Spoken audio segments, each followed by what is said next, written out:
Hello everyone, I'm Agnes Neufeld, and I'm very happy to be here today on behalf of St. Norbert Art Center Travel With Us program.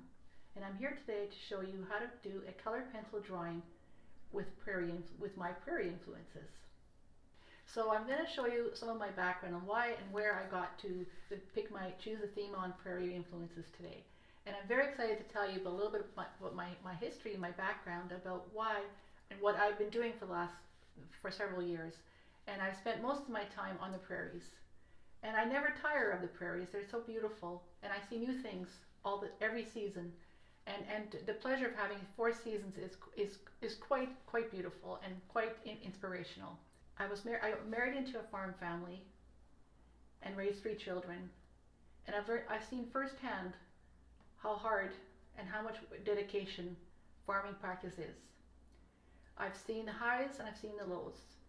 The highs being that when the ideal weather conditions provide a bountiful crop and a good quality crop, it's very rewarding.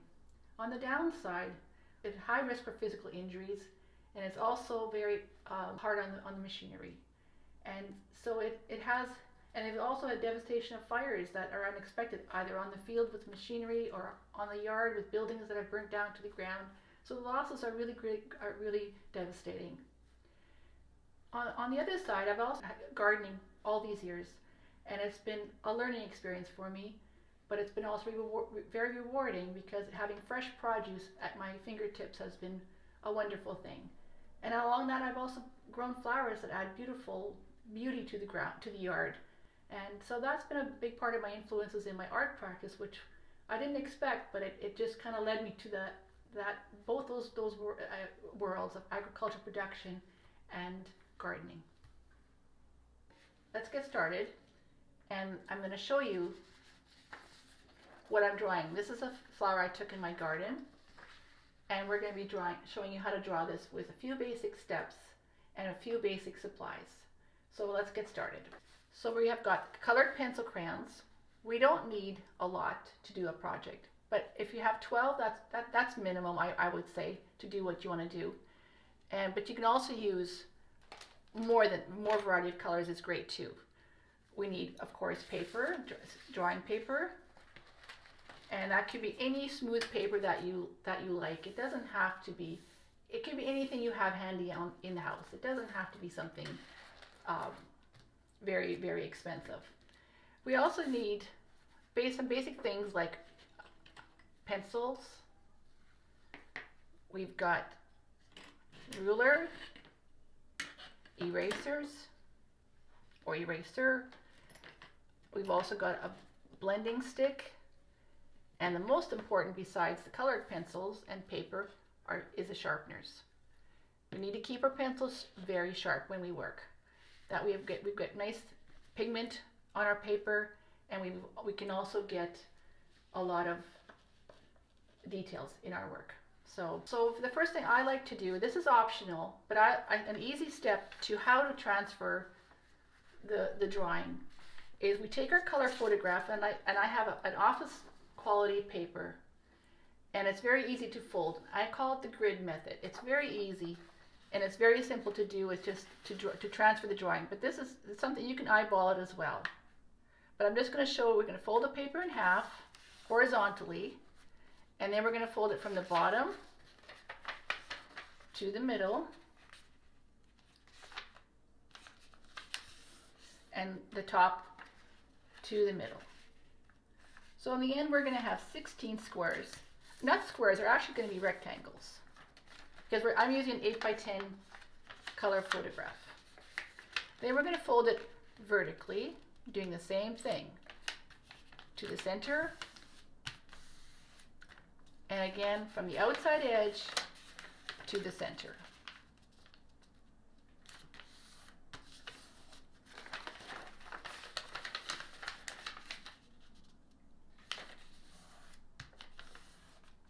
Okay, we've got 16 squares, and now we're going to take and do the same thing with our drawing paper. We're going to make 16 squares, but we're going to use a pencil and a ruler to mark the exact 8 by 10 inches on the sketching paper. Okay, so I've got my grid already done, and it's exactly the same size as my color photograph. That's really important. We want to get it the same size. So now what we're going to do is we're going to match. You select a square on your photograph and onto your grid. An easy way to do this is to make a template. I'm going to show you how to make a template. So I have my template ready to go, and I just use scrap paper to make the templates. They look like this. And how I got this is this is how I made it. I mean, this is medium weight paper. It's probably a little bit more, it's a little bit heavier weight. But this is how easy it is. Just two L-shaped shapes. You can just use that all the way through to establish your drawing. Okay, so what we're gonna do is you can choose whichever square you want to, or rectangle you want to start with. So we're going to start with, I'm going to start with the outside edge on the second one from the top, and I'm just going to block it with my template. The reason I do this is it's really good to learn how to draw if you don't have a lot of experience. Is that it helps you to focus on that. You're not thinking about the flower you're drawing, the subject matter. You're thinking about shapes and lines and forms. So that's a really easy way to sort of keep the distraction away and putting the pressure on yourself. And I also have two rules before we start any drawing. Is number one, you can make as many mistakes as you like. And the second part is it's to create enjoyment and the satisfaction of making something. But you can do it as many times as you like. Okay, so I've blocked off my rectangle, and I'm going to put that into my rectangle. And you can make it go over the edges a little bit. So you can just keep going any direction. I overlap the edges a bit so I can see the forms.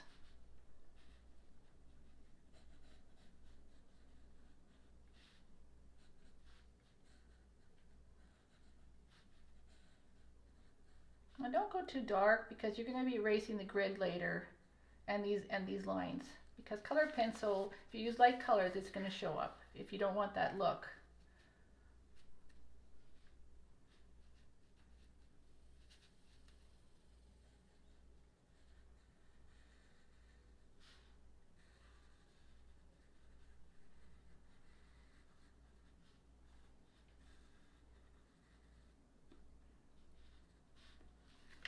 Okay, we're just going to keep going. So we've got all the grids done, and you can pick what you want on your on your photograph. You don't have to use all the elements in there. You can pick and choose what you want to include.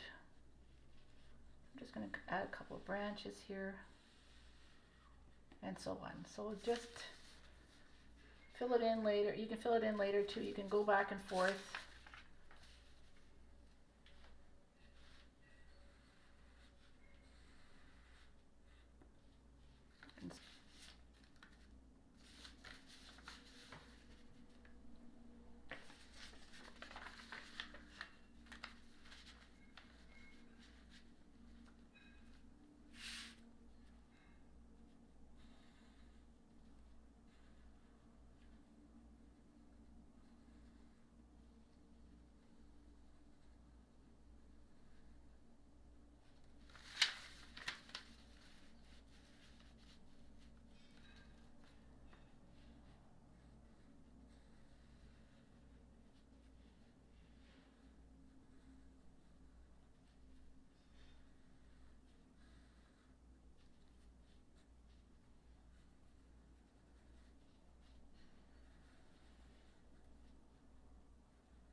So now we've got our sketch finished, and now the next step we're going to do is add the color. We're going to start off with looking at the light values and go on to the dark values. Okay, so this is also optional, but if you have a black and white copy of your colored version, then this is really a helpful tip to find the light values in your subject, in your photograph. So you just kind of have to choose to see how light is it, or how white is it. In colored pencil crayons, it's really important to remember that once you've put some pigment on your paper, it is really, really difficult to erase it like you would a pencil. So you have to kind of be cautious of some of those mark makings if you don't want to add too much pigment. So we're looking at the black and white copy. We're looking at the lightest values. What's the whitest part on this image? So you just kind of have to just choose to see what areas you want to highlight. So then you want to leave your paper white. You can use a white pencil crayon, but you can save time by just adding the lightest color next to it. And I'm going to use a very light pink. So I've kind of sort of just highlighted that this is an area I want to leave light. And this area, there's a few little striped areas here, and little edges on the flowers and striping through and the edges here. So you just kind of mark it with your eyes, and then you can go back to your color photograph, or you can stay using your black and white as a reference. But I'm going to use my colored photograph. So I'm going to mark some of the areas and I'm going to not use I'm not going to use a white crayon. Instead, I'm going to just, on the edges of the white, I'm going to just make marks to highlight the white. So that I know that this kind of I would say like I'm framing it. So I'm just going to use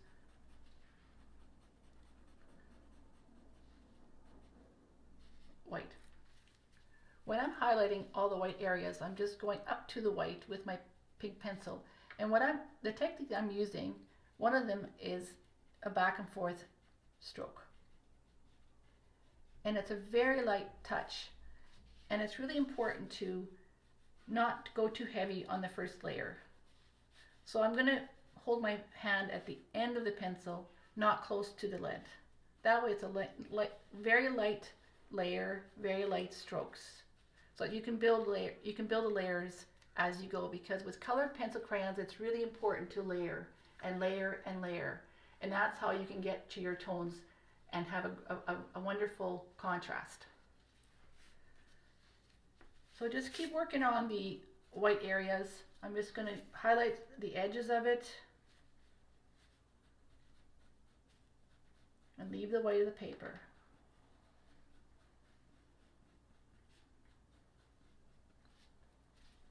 And just keep going in the areas that you want to highlight. All around. Go look all around, all the subjects, and just mark them. And again, just a very light touch with the pencil. Don't want to go too heavy.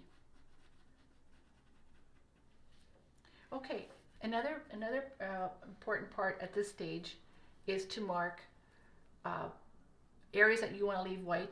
And it's not only with using a pencil crayon to frame the edges, but I also like to use a technique called a graffito. It's hard to say, but it's like scratching into your paper, but it's technically not scratching, but you're making an indent.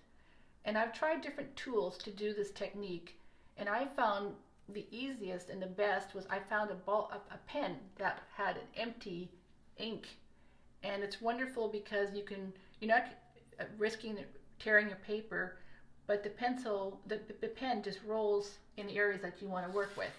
So in this area, I've got some texture that is sort of white, but it's also going to have pigment beside it. So I just make like hatching marks where I just stroke side by side and just mark the areas that I don't want any pigment to go into.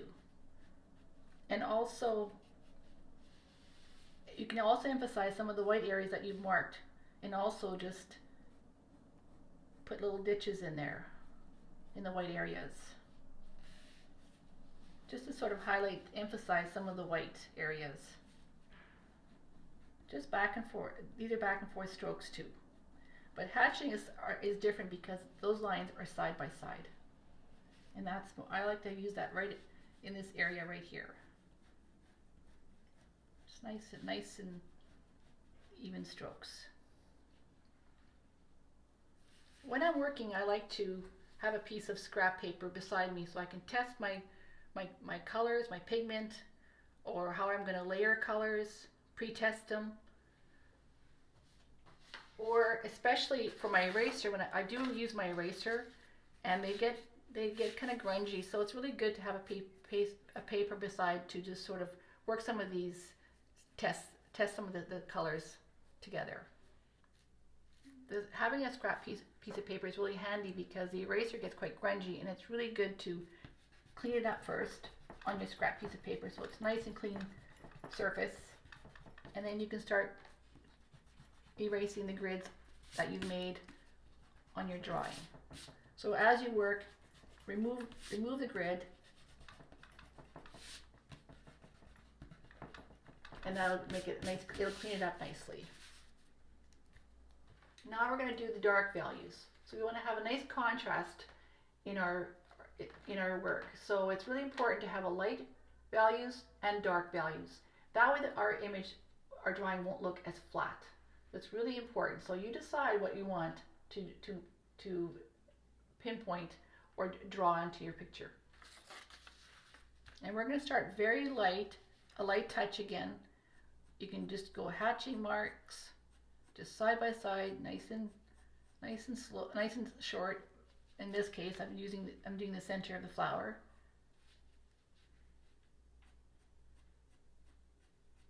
You can use a dark color, but just lay it down very softly. It's all about layering and how hard you press the pigment.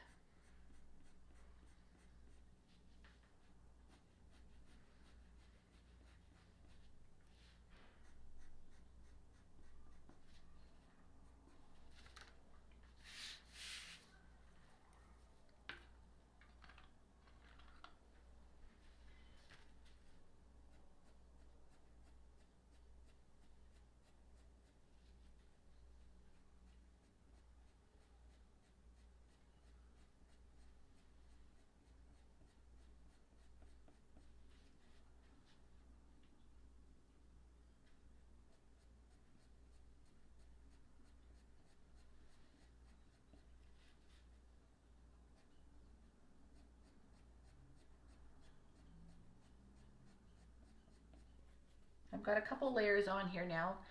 It's really important not to go too dark at the early stages.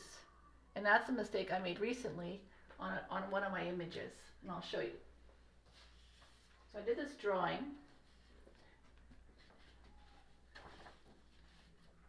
and at the early stages I pushed a lot of pigment into my paper, and I made her lips very, very, very heavy with pigment. They were very, very, very dark color that I didn't like, and so I tried to correct it, and I used my Exacto knife, and I scraped the paper quite aggressively that I actually tore the paper. So I would just be very cautious that's why it's really important at the early stages to just use a light touch, on light pressure on your paper. Okay, so now we've got the dark and the light values marked, and I'm not going to worry about the background at this stage. I haven't decided what I'm going to do. I might leave the paper white. I haven't decided. But right now I'm going to work with what's closest to me, and I'm going to work with the midtones.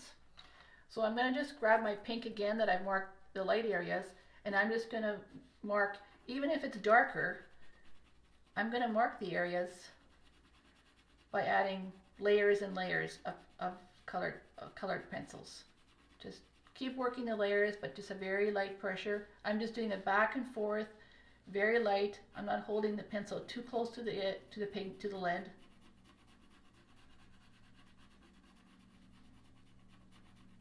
So just a very light pressure.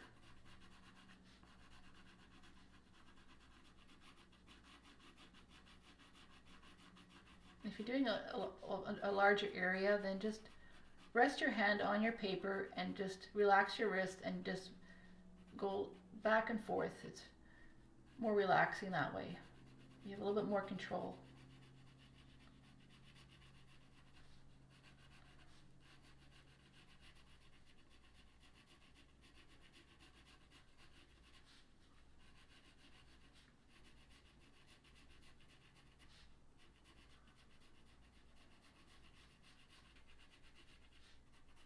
It's easy to put a lot of pressure on at the early stages, but that is kind of a very easy technique that you can avoid by just being patient and working it layer upon layer.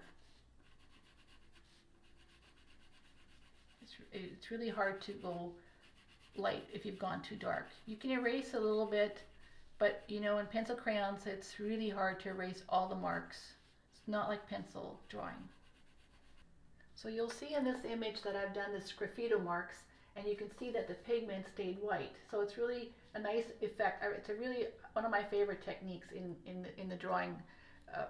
In the drawing is really nice to have that graffito really show up and that white exposed. It's really nice.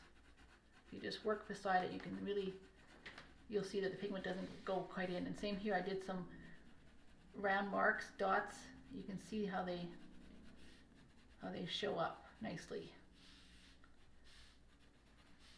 So the midtones are laid down. So next we're going to just do is keep working building on the layers. So the midtones are done, and I've also added the vines and the branches and the leaves. So that's the first layer, and now we're going to add the second layer with the midtones. We're going to just keep building on the layers, and I'm going to add. And I've also been working on the darker values as well. So just keep building on them. And in the dark areas, you can see that there's not a lot of texture in this area. It's because I have used the burnishing technique, which is holding my hand really close to the lead of the pencil crayon, and you're really pushing that pigment into the paper, that there's no white texture of the paper exposed. It has a very shiny effect to it. It's very painterly. And then I take my blending tool and I really push it in.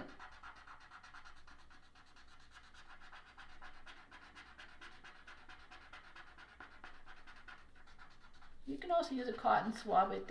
It'll have the same effect, but it really gives you a really beautiful shiny color. It's very painterly. Next we're going to do another technique, which is the stippling technique in colored pencil drawing. So it's basically just making dots. I'm just going to show you a few dots, but I've used that technique in the middle of the flower. And over here as well. There's another flower over here. So I'm just doing the stippling effect, just making small dots, small circles.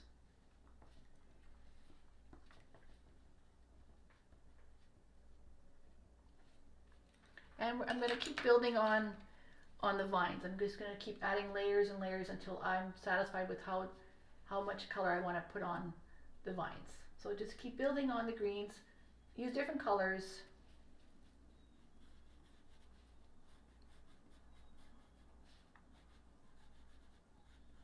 And work around the paper on your drawing. Work in different areas.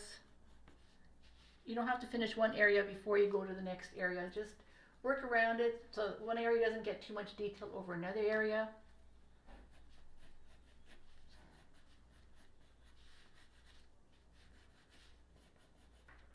We're going to keep building on our midtones, and I'm going to use purple now, or a lavender color, to bring a little bit more depth to the midtones. So I'm just going to find the darker areas of the midtones,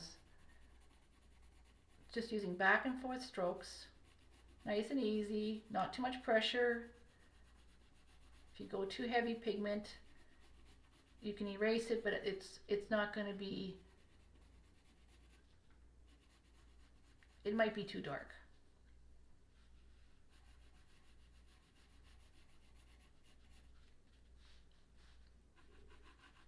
And change the pressure of your pencil mark making. Hold it at the very end of your pencil crayon Turn your paper around. There's no unique order or a special order to work.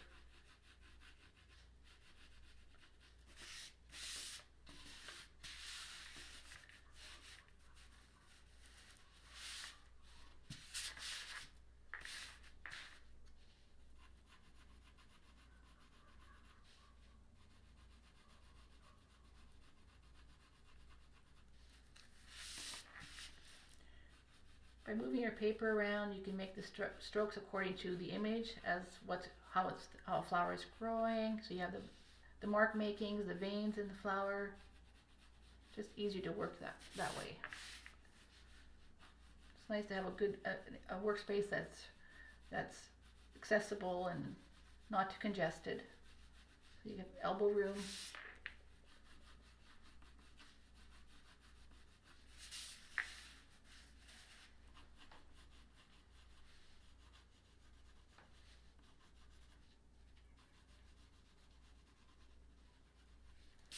And we're working, we've got the purple down, and we'll add some green. Just keep building the same thing as the petals. Just keep working on layering. Again, not too much pressure.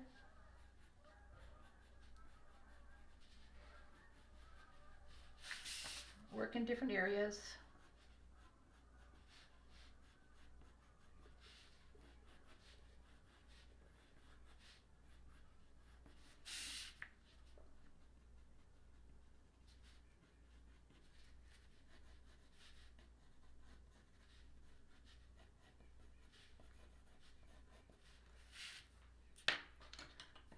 Going to work on the browns a little bit, and we're just going to keep building on the mid-tones until you're happy with your results. It doesn't have to be exactly like your photograph. You can make it the way you like.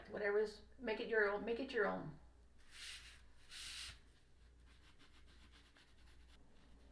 Now we're at the stage where we've gotten all our elements done, and we've got all our colors in, and all our high level, high contrast, or low contrast, mid-tones in. So now I can decide what I want to do with the background, or I can just leave it the way it is. But do as you wish. You don't have to do it exactly like your color photograph that you're using. So you can make decisions as you go. But I've decided now that I'm going to keep going, and I'm going to add a background. And I'm going to fill it in with a looping or a scumbling technique. And again, hold your pencil at the very end of the pencil and lightly make loops or scumbling. And it gives you, if you have not too much pressure, it's nice and even, and you don't have heavy lines.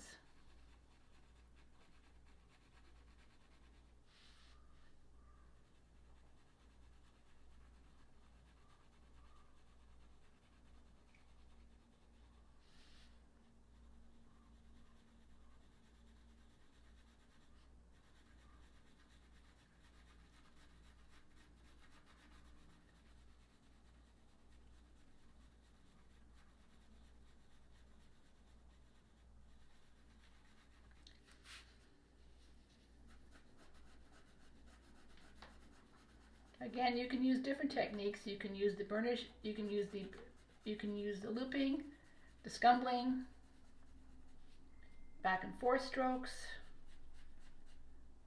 anything that is comfortable to put the layer in, because there's a lot to cover.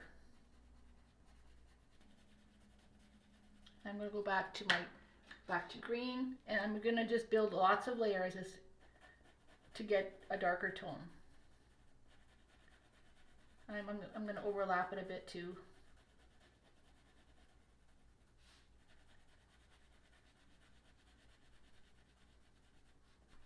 And I'll switch it up. I might get tired of it, so I can get the same effect by scumbling. But again, just a very light pressure, even if it's a dark color.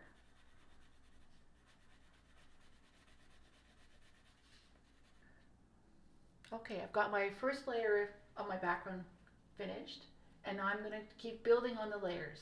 And I'm going to be using a blue in certain areas,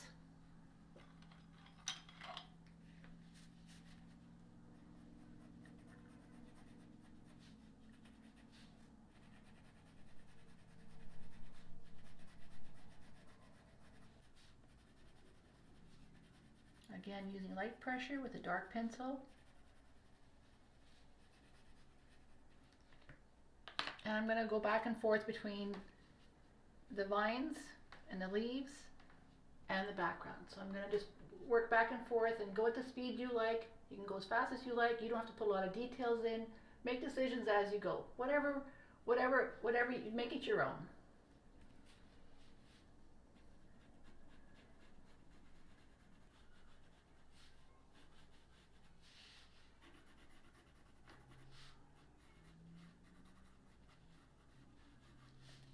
I'm not concerned about too much detail. I'm just kind of make it a little bit more of a blurred effect, so that's not so detailed because it's not close to the front of the image. So I'm going to be less concerned about details.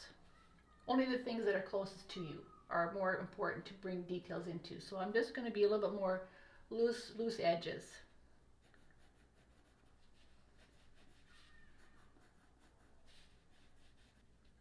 So I've been building on the layers, and I've been building it so I got to a dark, very deep tones. And I did a lot of burnish. I did a lot of burnishing in here, and I keep adding different color, going back and forth with the colors I've been using: the dark green, the brown, the blues. I'm going to add some charcoal. Keep building on the layers.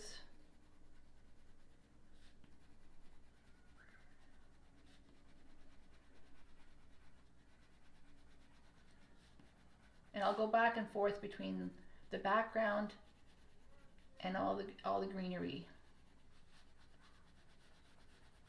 Again, back and forth strokes. I'm adding a little bit more pigment now, but mix up the different techniques to build the layers. And I want to make it a little bit more of a solid color, so I'm going to be burnishing a little bit. Really push that pigment into the paper.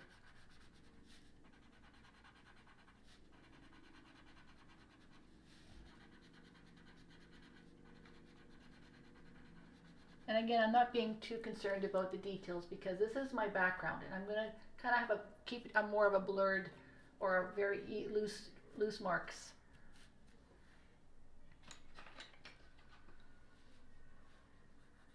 I'm working on the stems back and forth to the greenery again. Just keep moving around on your image, so there's not too much emphasis on one area over the other. So it's kind of very evenly paying attention to all the areas. Not one area gets more attention than the other.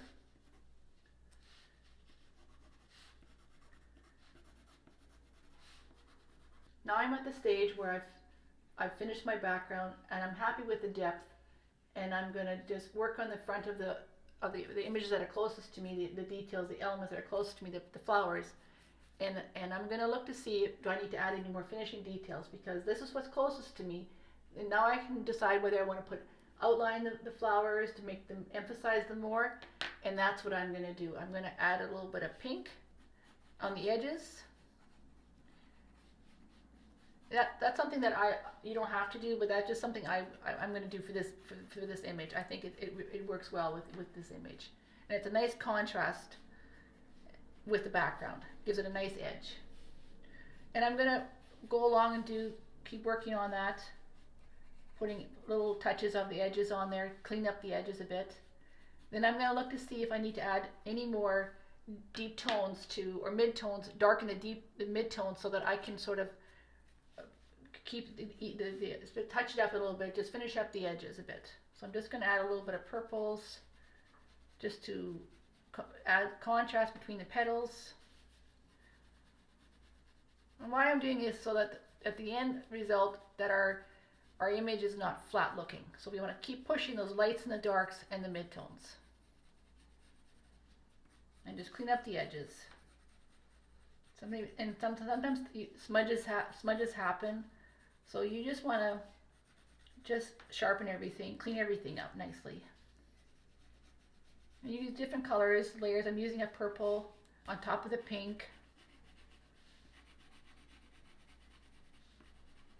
And I'm satisfied with the center area. The burnishing looks absolutely really beautiful. I'm just going to touch up a little bit on the greenery here. I think I'm going to burnish that in a little bit so that it gives a little bit of a sheen to it.